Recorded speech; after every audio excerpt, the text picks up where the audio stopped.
Então, vamos falar deste cenário, como é que terminou 2024 e o que está se apontando para 2025 do ponto de vista da conjuntura econômica e da condução do governo Lula. Um dos marcos de 2024 foi o pacote anunciado por Fernando Haddad, né, depois de muitas prorrogações, em 27 de novembro.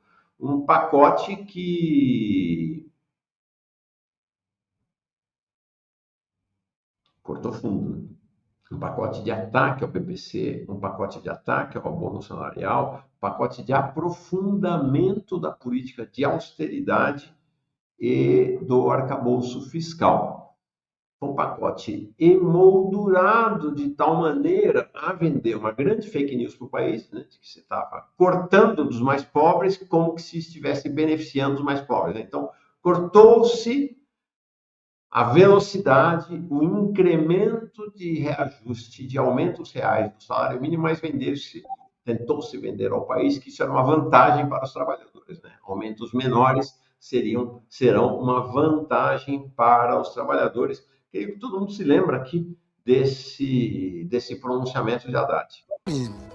Esse direito, esquecido pelo governo anterior, retornou com o presidente Lula. E com as novas regras propostas, o salário mínimo continuará subindo acima da inflação, de forma sustentável e dentro da nova regra fiscal. Para garantir que as políticas públicas cheguem a quem realmente necessita, nós vamos aperfeiçoar os mecanismos de controle que foram desmontados no período anterior. Fraudes e distorções atrasam o atendimento a quem mais precisa. Para as aposentadorias militares, nós vamos promover mais igualdade, com a instituição de uma idade mínima para a reserva e a limitação de transferência de pensões, além de outros ajustes. São mudanças justas e necessárias. Para atender as famílias que mais precisam, o abono salarial será assegurado a quem ganha até R$ 2.640. Esse valor será corrigido pela inflação nos próximos anos e se tornará permanente quando corresponder a um salário mínimo. Ou seja, isso, inclusive, é uma novidade, porque no governo Dilma II, quando houve o pacote de austeridade do Joaquim Levy, o governo não vendeu este pacote como sendo algo vantajoso.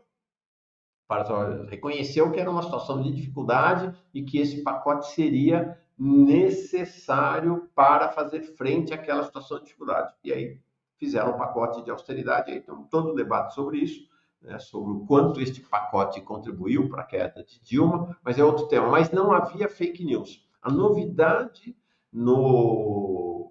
em Lula 3 é que vende-se aos trabalhadores e ao país como benefícios, fake news, portanto, aquilo que significa cortes nos direitos, né? Corte no PPC, corte no abono salarial, corte no ritmo de reajuste do salário mínimo. Este pronunciamento de Haddad ele é muito importante porque ele marcou também o início da nova fase da comunicação do governo Lula. Ali já estava dada, apesar de não anunciada ainda, apesar de não ter ocorrido ainda aquela situação constrangedora, né, do presidente Lula fazer críticas públicas ao então ministro da SECOM, Paulo Pimenta, durante o encontro, o seminário, a reunião do Diretório Nacional do PT.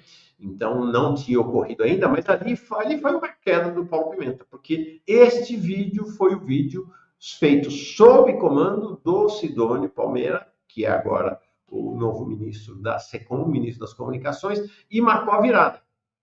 A comunicação do governo Lula, que era uma não comunicação, né? A gestão do Paulo Pimenta foi realmente muito ruim, apesar de ser evidente que a questão da comunicação não é o problema do governo Lula, é um dos problemas, mas está longe de ser o principal. Mas ali marcou uma virada, porque marcou o governo Lula passa a ter uma pegada publicitária para a comunicação pública. São coisas diferentes, né? Comunicação pública é uma coisa, comunicação publicitária é outra. Comunicação pública tem compromisso com a verdade, comunicação publicitária não tem compromisso com a verdade.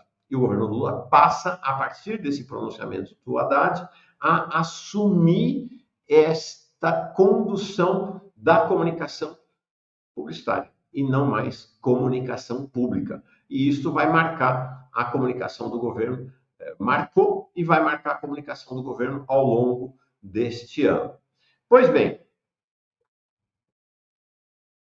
depois, pouco menos de um mês depois, há um segundo momento muito importante que vem trazendo, foi antecipando 2025 para o governo.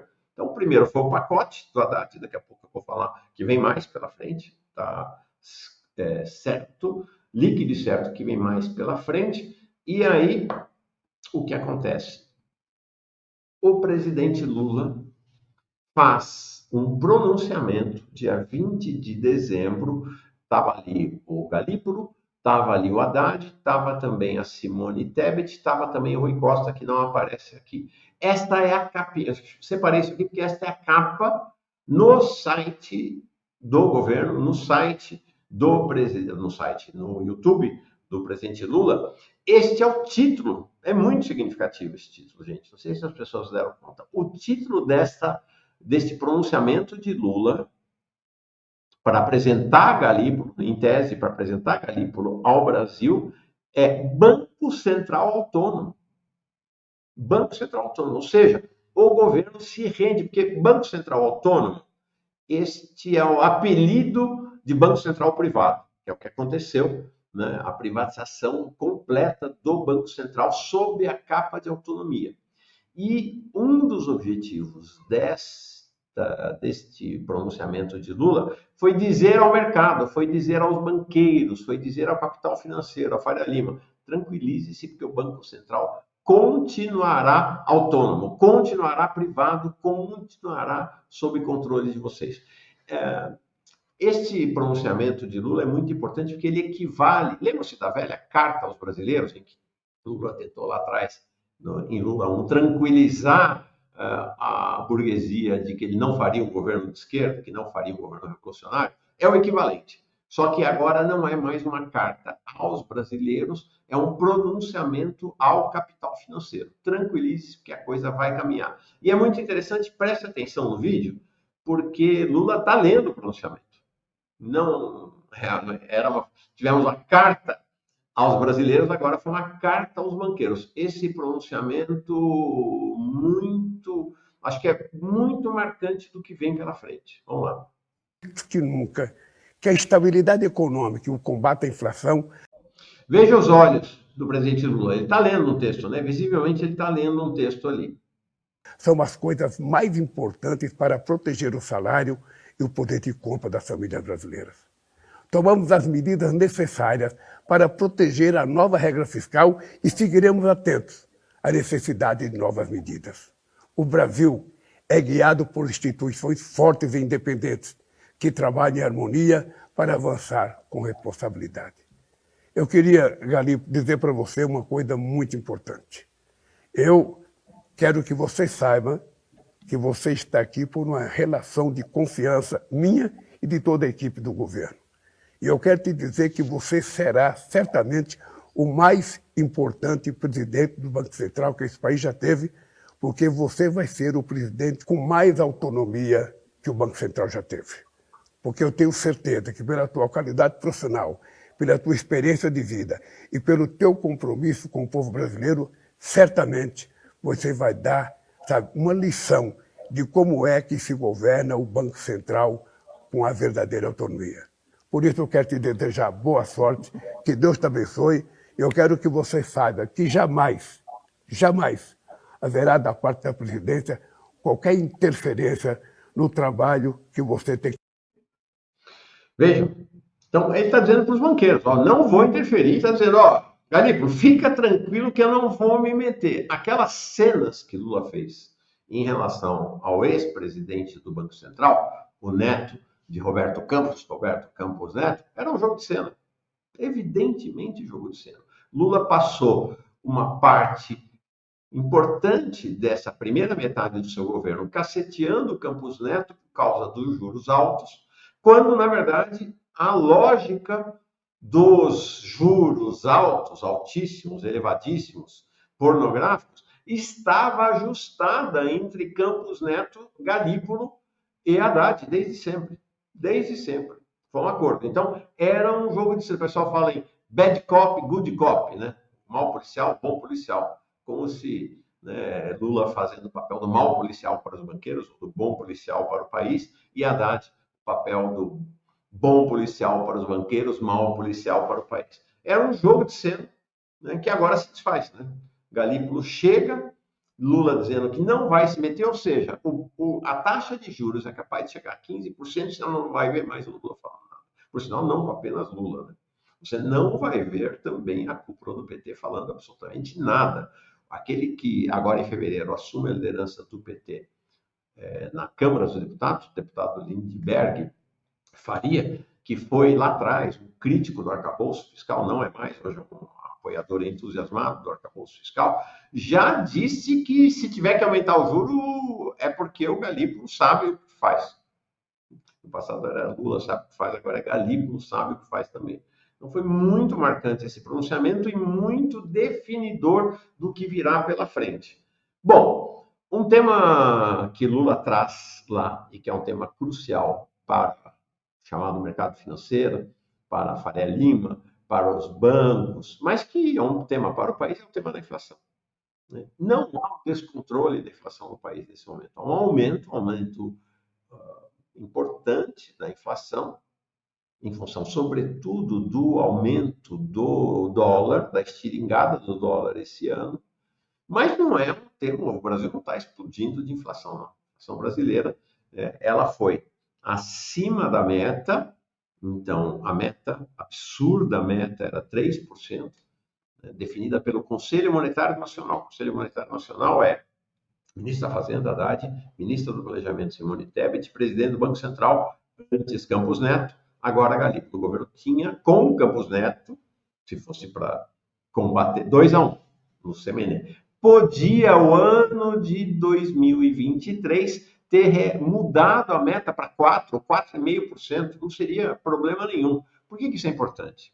Porque esta meta que o Conselho Monetário Nacional estabelece, pela regra, pela lei, o Banco Central, o Copom, tem que ajustar a taxa de juro para atender essa meta. Então, se a meta é 3, irrealisticamente 3, muito abaixo daquilo que seria possível para o país, você cria legitimidade discursiva, narrativa, para o Copom subir a taxa de juros e não precisam atender a meta.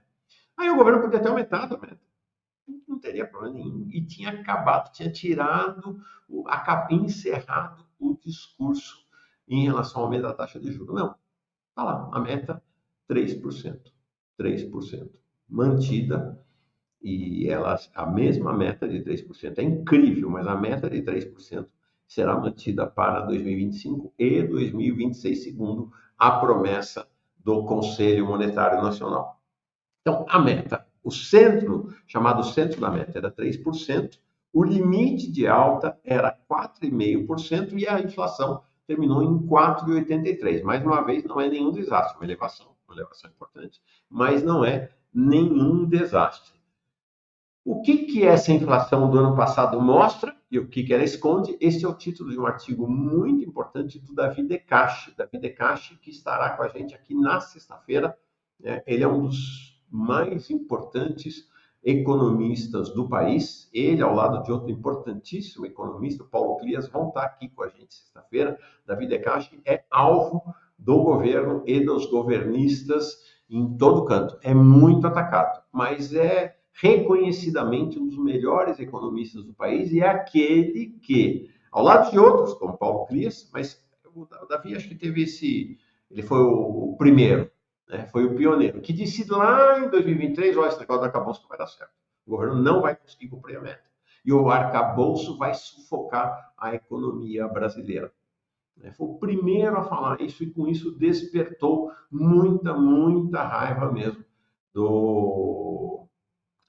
dos governistas. Mais um superchat que chega aqui. Oxalá povos pobres, pretos e originários, LGBTQIAPN+, mulheres e demais agentes das margens que habitam a Voz do Mauro possam ser legitimados aqui hoje. É uma benção muito delicada. Obrigado, divisão delicada.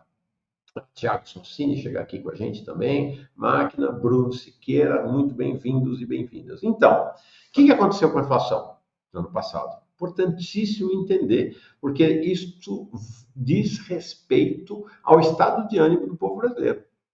A relação do povo brasileiro com o governo Lula. Em que pesa essa bobajada que a gente ouve por aí, teóricos que tem até espaço na mídia liberal e progressista, dizendo, não, economia, inflação, esses não são mais temas importantes para a definição política nos países, né? Que é o importante agora são as questões culturais, questão cultural é muito importante, né? Mas o Trump ganhou a eleição nos Estados Unidos, foi por conta, não foi nada, não tem nada a ver nem com o tema lá do aborto, da Kamala Harris, não, o Trump ganhou a eleição, que é assim como aqui no Brasil, lá nos Estados Unidos havia uma insatisfação generalizada, uma raiva generalizada em relação ao governo Biden por conta da situação concreta de vida das pessoas, por conta da economia real. Existem hoje duas economias. Existe uma economia real, que é aquela vivida, sentida pelas pessoas, e outra que é a economia das estatísticas oficiais, né, que apresentam um cenário muito, muito diferente daquilo que as pessoas vivem. Então, na economia das estatísticas, o país vai bem, a taxa de desemprego é a menor da história, desemprego pleno, o país está num crescimento aceleradíssimo. Na vida concreta das pessoas, o cenário é outro.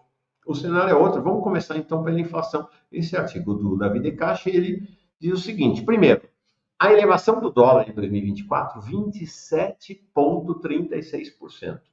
Foi fundamental para a aceleração da inflação. Esta elevação do dólar teve uma ação especulativa da assim chamada Faria Lima, do capital financeiro.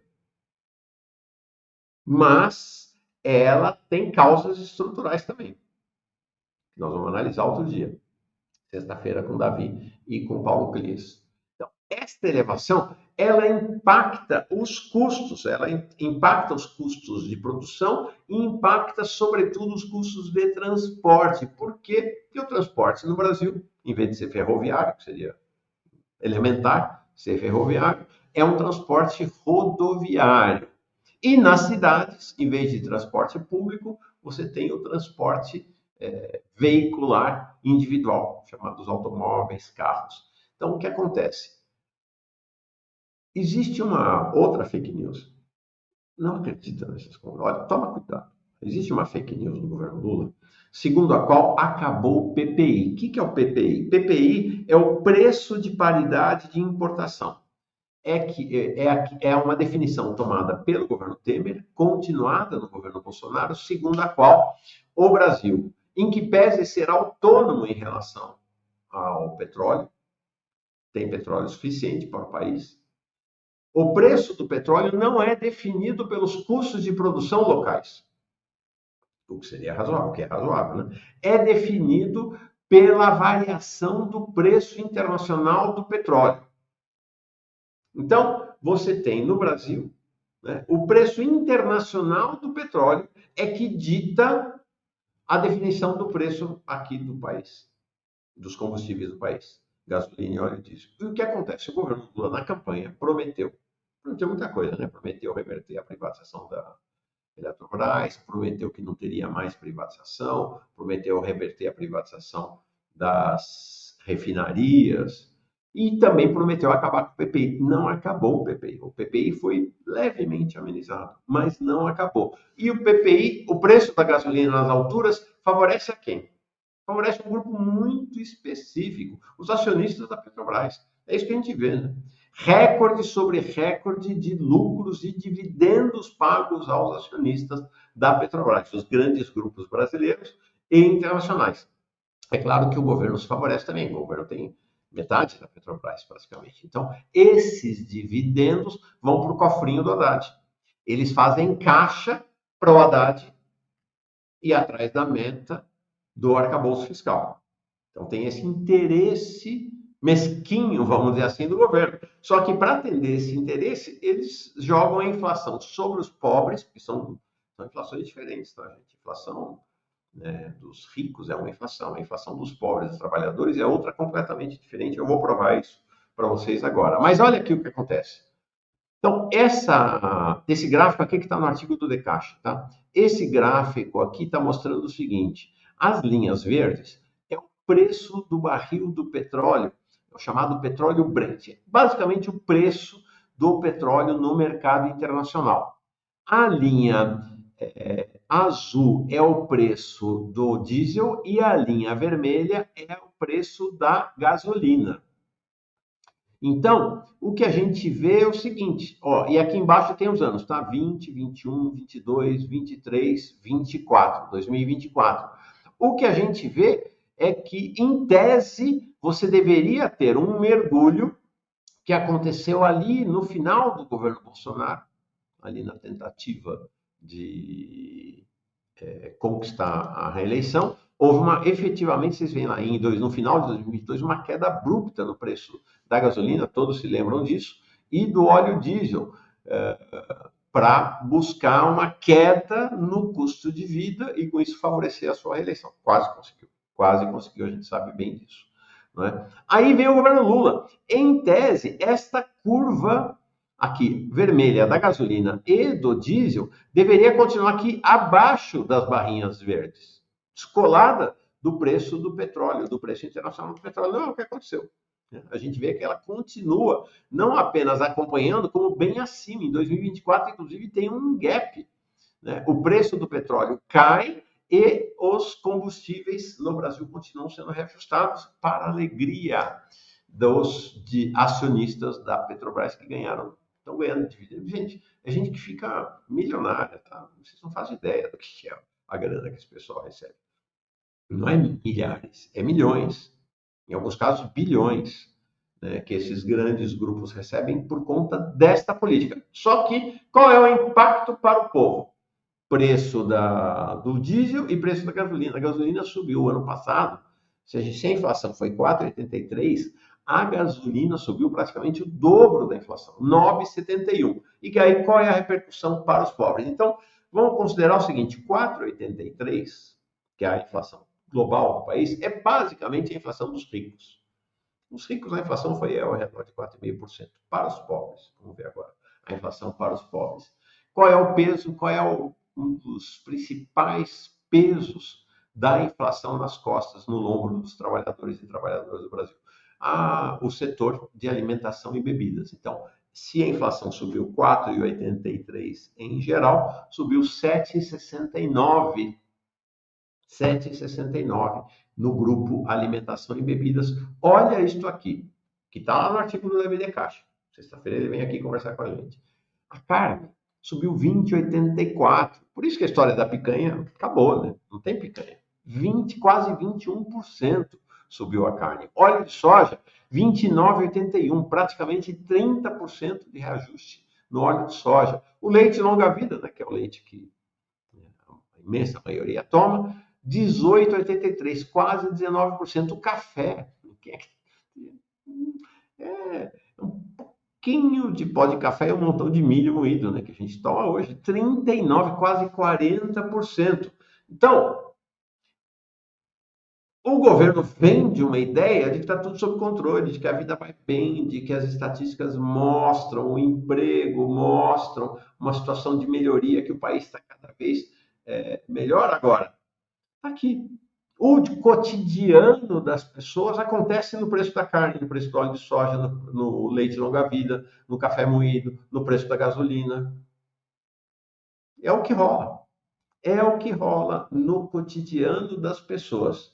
E aí nós vamos ver a repercussão disso na popularidade do governo e do presidente Lula. É evidente que esta é isto que dá repercussão. Não é a estatística, não é a planilha que conforma a opinião do povo, dos mais pobres, dos trabalhadores e trabalhadoras sobre o governo Lula. Não é a planilha, não é a estatística, não é a propaganda governamental. É aquilo que elas vêm acontecendo no seu dia a dia, e no seu dia a dia é isso que acontece, 40% de aumento no preço do café.